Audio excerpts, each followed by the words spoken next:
চট্টগ্রামের জঙ্গল সলিমপুরে সেনাবাহিনীর নেতৃত্বে চলছে যৌথ অভিযান। এই মুহূর্তে সেখানে আছেন সহকর্মী পার্থপ্রতিম বিশ্বাস। সরাসরি যাচ্ছে তার কাছে। পার্থ,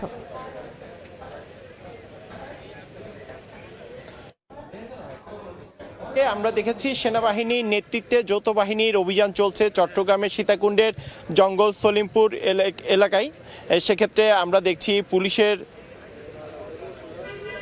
পুলিশের যারা ঊর্ধ্বতন কর্মকর্তা যারা রয়েছেন সবাই কিন্তু এখানে আছেন, র্যাবের ঊর্ধ্বতন কর্মকর্তা যারা রয়েছেন সবাই কিন্তু এখানে আছেন এবং সেনাবাহিনীর সদস্যরাও কিন্তু আমরা দেখেছি আসলে এখানে অবস্থান করছেন। সেক্ষেত্রে প্রায় ৩৫০০-এর বেশি আইনশৃঙ্খলা রক্ষাকারী বাহিনীর সদস্য যারা রয়েছেন সবাই সম্মিলিতভাবে কিন্তু এই চট্টগ্রামের সীতাকুণ্ডের জঙ্গল সলিমপুর এলাকায় এই অভিযান পরিচালনা করছে। সেক্ষেত্রে গত ২ যুগ ধরে জঙ্গল সলিমপুর সন্ত্রাসীদের অভয়ারণ্য হিসেবে রয়েছে। ২০১৭ এবং ২০২২ সালের অভিযান পরিচালনা করতে চেষ্টা করেও বিভিন্ন অজুহাত এবং স্থানীয় সন্ত্রাসীদের কাছে হার মেনে নানাভাবে কিন্তু ব্যর্থ হয়েছে।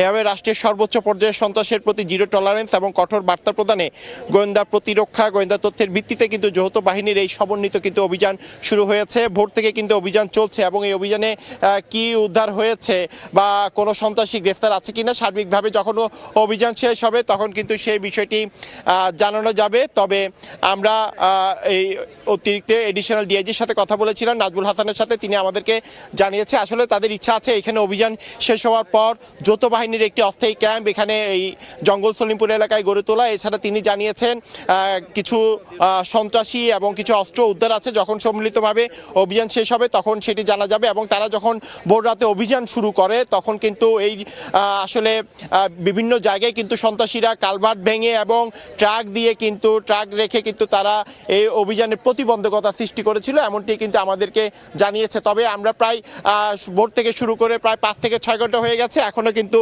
সেই অভিযান কিন্তু চলছে এবং সার্বিকভাবে যখন পুরোপুরি অভিযান শেষ হবে তখন জঙ্গল সলিমপুর এলাকায় আসলে কাদেরকে গ্রেফতার করা হয়েছে বা কোনো অস্ত্র উদ্ধার আছে কিনা বা কী কারণে এখানে অভিযান পরিচালনা হয়েছে সেই সব বিষয় কিন্তু আমরা জানাতে পারবো। তবে এখানে এখনো পর্যন্ত ভোর থেকে যে অভিযান শুরু হয়েছে প্রায় ৩৫০০-এর বেশি আইনশৃঙ্খলা রক্ষাকারী বাহিনীর সদস্যরা এই অভিযান নেতৃত্ব দিচ্ছে। তো এই ছিল আমার কাছে এখনো পর্যন্ত জঙ্গল সলিমপুর এলাকা থেকে এখানকার সর্বশেষ খবর। সরাসরি যুক্ত ছিলাম চট্টগ্রামে।